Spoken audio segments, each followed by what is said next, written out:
Welcome back mga ropa, kwentuhan muna tayo. Pag-usapan natin kung gaano kalimaw si Lebron James pag wala si Luka Doncic. Ngayon nga lang mga ropa ay nakalaban nila kupunan ng Dallas Mavericks at grabe mala-impacto ang performance na ginawa dito ni Lebron James. Tumataginting na 28 points with 10 rebounds sa 12 assists si Lebron dito sa game na to mga ropa. Take note, ito ang kanyang first triple-double ngayong season. First triple-double niya, 41 years old mga ropa. Dito sa game na to ay talagang nalaro ni Lebron James ang kanyang tunay na laro. Umaatake siya mga ropa at nadidistribute niya na maayos yung ball. At the same time, syempre nakakapasok din ng tirada ang mga players ng Lakers. Nakakabilib na nagkaroon ng triple-double si Lebron at age 41 mga ropa. Ngayon, dito sa video na to, iisa-isa na tihimay-himay natin kung ano ang nangyari sa game nila kung ano sa kupunan ng Dallas Mavericks. Tatanungin ko na din kayo mga ropa, tingin nyo ba mas okay ang laruan ni Lebron James pagka wala si Luka Doncic na nakakahati niya sa pagmamando ng bola? Ngayon, ito ang game analysis at breakdown. Dallas Mavericks versus kupunan ng Los Angeles Lakers. Lebron James triple-double. Simulan na natin to.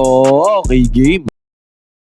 Ngayon mga ropa, dito sa game na to, usual starters ng Lakers na wala si Luka Doncic at Austin Reeves. Starting point guard dito mga ropa, Marcus Smart. Shooting guard dito si Rui Hachimura. Vice versa mga ropa, pwede magpalitan si Rui at Jake Larrabia. Forward dito si Lebron mga ropa at starting center dito si Jackson Hayes dahil wala si DeAndre Ayton. Pero reality nga mga ropa, si Lebron James talaga ang point guard dito sa lineup na to. At ang unang puntos dito ng kupunan ng Lakers ay nakuha dito ni Marcus Smart sa kanyang top shot, top drive. Easy 2 points para kay Marcus Smart. Samantalang ang Dallas Mavericks naman, naman ng 2 points ang ginawa dito ni PJ Washington. At eto mga ropa, dalawang veterano, Marcus Smart at LBJ, duo connection mga ropa. Napakasimple lang na pick and pop gameplay yan dito sa may perimeter. Mid-range jumper, pabord pa ang tinirada dyan ni Lebron. Nakabawi naman ang perimeter mid-range jumper dito ang kupunan ng Dallas Mavericks mga ropa. At dito sa may transition ng kupunan ng Dallas Mavericks, ang gandang swipe ang ginawa dito ni Jackson Hayes. Tendency outcome pa niyan. Nakapag-pass break alley-oop dunk pa dito si Jackson Hayes.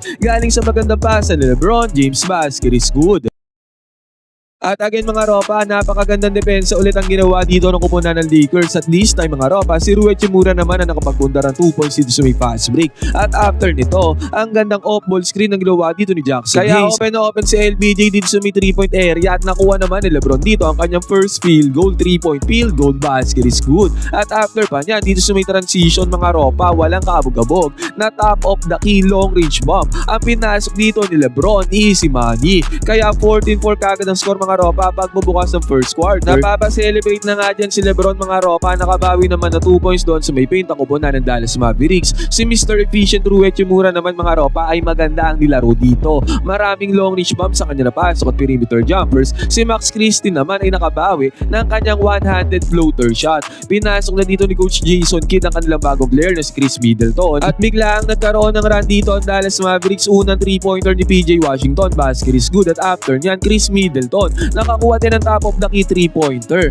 Alley play papunta kay Marvin Bagley mga ropa. Nagkaroon ng run ng kupunan ng Dallas. Kaya 18-16 ang score mga ropa. Bigla silang lumamang dito. Pero hindi naman hinayaan ni Marcus Smart sa kanyang veterans move. Pinigil niya ang momentum ng kupunan ng Dallas Mavericks. Najee Marshall nakakuha ng kanyang perimeter jumper mga ropa. At eto na nga yung sinasabi ko. Lebron James nga nagpo-point guard throughout this game. Nagkaroon nga siya ng 12 assists dito sa game na to mga ropa. Talagang yung laruan niya ay nailabas niya dito sa game na to. Ang gandang assist pagmamando ng bola ang ginawa niya papunta kay Rui Hachimura. Pinukol naman kagad ni Rui ang 3-pointer at ang resulta niyan, basket is good para kay Rui. At after pa nito mga ropa, si Lebron James ay nagkaroon pa ng transition offense dito. Ang lakas nga ni Lebron sa may fast break mga ropa. And take note, ngayong season si LBJ ang pinakamaraming puntos sa may fast break mga ropa. Kung yan ang pag-uusapan, nakatyani naman ng 2 points na dito itong si Klay Thompson. Luke Kennard mga ropa, nice move ang ginawa dito. Samantalang si Max Christie naman ay nakabawi kaagad doon sa atake na yon ni Luke Kennard. Austin Reeves naman ang bumawi dito para sa kupunan ng Lakers mga ropa. One-handed shot naman ang ginawa ni Marvin Bagley. Ayos pala apelyido ni Marvin Bagley, kabaliktaran, libag, Marvin Bagley. Pero sa pagkakataon na to, agaran nakabawi si Mr. Efficient, Rui Hachimura. At after nyan, Max Christie nagkasagutan na nga ni offense dito. Good entry pass ang ginawa ni Austin Reeves mapunta kay LBJ doon sa may ilalim. Sinubukan pa nga tatapusin ni LBJ ang first quarter na to sa basket sa may 3-point area, pero 36-31 natapos ang first quarter, lamang ng 5 points sa kupunan ng Lakers. Opening ng second quarter, strong attack agad ang ginawa ni LeBron mga ropa. Sinabi ko nga sa inyo na lalaro niya ng freely yung laruan niya dito sa game na to. At after niyan, si Marvin Bagley ay nakakuha na naman ng 100 shot dito sa may ilalim dito sa may paint. At ang gandang pasa ni LeBron papunta kay Jake Larivia, nakapagpunta naman ng points in paint dyan si Jake Larivia. Si Williams naman mga ropa para sa Dallas Mavericks, para Kyrie Irving ang galawan, nakakuha ng basket dito.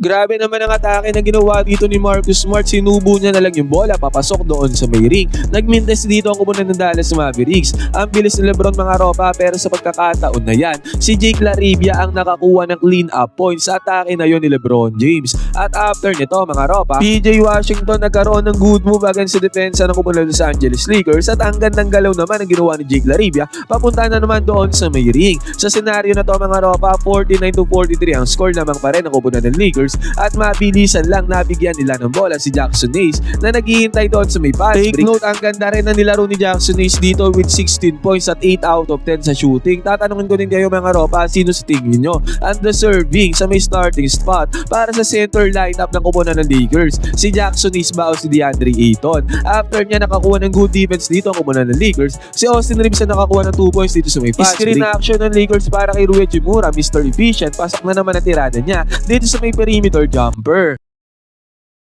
Ang gandang pasa pa ang ginawa ni Max Christie papunta kay Jackson Hayes mga ropa para sa easy 2 points, at after nito, nakabawi naman si Max Christie. Ang galing na player na din talaga mga ropa. Pero ang kupunan ng Lakers, Rui Hachimura, sobrang efficient dito sa game na to. Halos lahat ng kanyang mga tirada mga ropa ay pumapasok. Pero agaran nakasagot ang kupunan ng Dallas doon sa may lalim, doon sa may paint. Grabe naman si Austin Reeves mga ropa, napakagandang galaw, penetration niya mga ropa, at nakapagpundar ng easy 2 points dito si Austin Reeves. Kaya naging 64-51 ang score dito mga ropa. Lumabas sa 13 points sa kalamangan ng Lakers. Yun nga lang, bago tuluyan matapos sa second quarter na to, si Najee Marshall naman ay nag-take over mode para sa kupunan ng Dallas Mavericks. Sunod-sunod na puntos ang ginawa dito ni Najee Marshall mga ropa, at after pa niyan, si Klay Thompson pa ay nakakuha ng kanyang 3-pointer. Najee Marshall ulit mga ropa nakakuha ng 2 points dyan sa may lalim, sa may paint. Kaya itong second quarter na to, biglaan naging 64-63 ang score. 10 puntos lang bigla ang kalamangan ng Lakers pagpasok ng second half.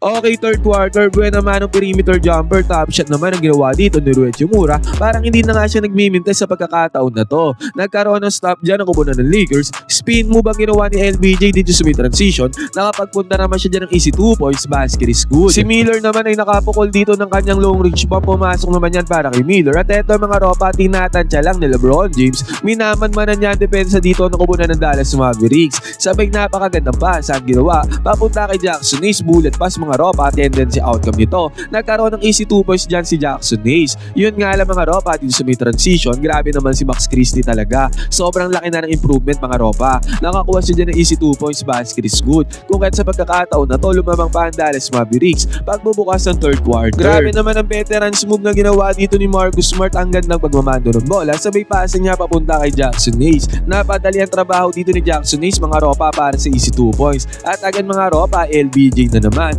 Kinalabaw na naman ang depensa ng kupunan ng Dallas Mavericks doon sa may lalim, at nakapagpundar din ng 2 points dyan si LeBron James. Sinigundahan pa ni Jake Larivia mga ropa, bumulusok sa opensa ang kupunan ng Lakers.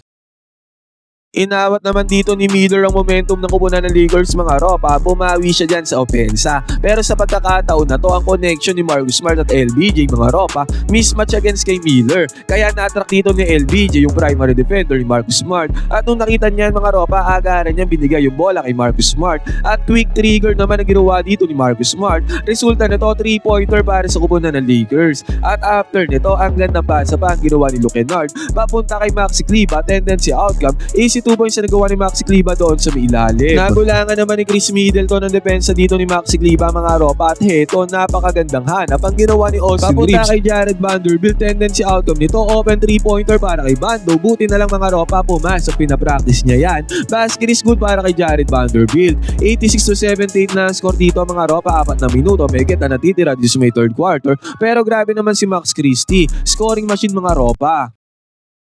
At eto, nakakuha ng bola itong si Luke Kennard, nagmando siya ng bola at nahanap niya naman na open si Maxi Kliba sa may 3-point area. Pinukol ni Maxi Kliba ang 3-pointer mga ropa at hindi naman siya nagsisi dyan. Pumasok ang 3-pointer basket. Binigay ni Austin Reeves yung bola kay Jackson Hayes mga ropa at si Jackson Hayes na ang bahala dyan para sa easy 2 points. At eto ulit, Luke Kennard.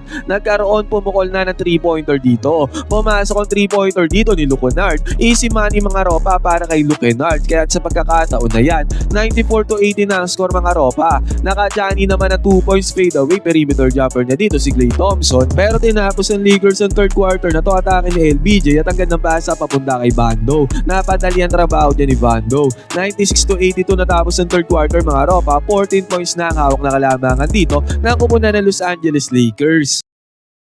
Okay, fourth quarter mga ropa, buena mano, napakagandang cut ang ginawa ni Luke Kennard doon sa may lalim kaya nagkaroon siya dyan ng easy 2 points. Nakabawi naman ng 2 points dito si PJ Washington mga ropa, yun nga lang si Austin Reeves. Nice attack ang ginawa dito mga ropa para sa basket is good. Pero again mga ropa, back to back points ang ginawa dito ni PJ Washington. Nakikipagsagutan sa opensa ang kupunan ng Dallas Mavericks mga ropa. At si Mr. Efficient Rui Hachimura, one shot fake lang ang ginawa dito sa may perimeter jumper. Automatic si Rui Hachimura. Naka-Chani naman ng 2 points dito ang kupunan ng Dallas mga ropa, pero sa pagkakataon na to, hindi pa pwede yan na hindi sila nagkakaroon ng stop dito against sa kupunan ng Lakers. 3-pointer pa ang pinakawalan dito ni Austin Reeves para ibaon lalo sa pansitan ang kupunan ng Dallas Mavericks. 111-97 pa rin ang score dito mga ropa, hindi natatapyasan ang kalamangan ng Lakers. Nakakuha pa ng 2 points si Jackson Hayes doon sa may ilalim. Nakakuha naman ng mabilisang fast break dito ang kupunan ng Dallas. Yun nga lang si Rui Hachimura pinabaunan pa ng deep 3-pointer dito ang depensa ng kupunan ng Dallas Mavericks. Sinigundahan pa ni LBJ ng kanyang strong attack to the basket mga ropa at sa tira na to ng kupunan ng Dallas nagmintis yan. Diyan na nakuha ni LBJ yung kanyang pang 10th rebound at na-secure niya na triple-double dito sa may game na to. At sa possession pa na to ng Lakers mga ropa, monster slam dunk pa ang ginawa dito ni Jackson Hayes. Tumataginting na tambakol na dyan ang kupunan ng Dallas Mavericks kaya pinasok na dito ang boys over flowers. At si Adu Tiro lang ang nakapuntas dito sa garbage time mga ropa para sa kupunan ng Lakers at eventually nga nanalo na sila doon sa may dulo. Monster triple-double para kay LBJ mga ropa, first time ngayong season.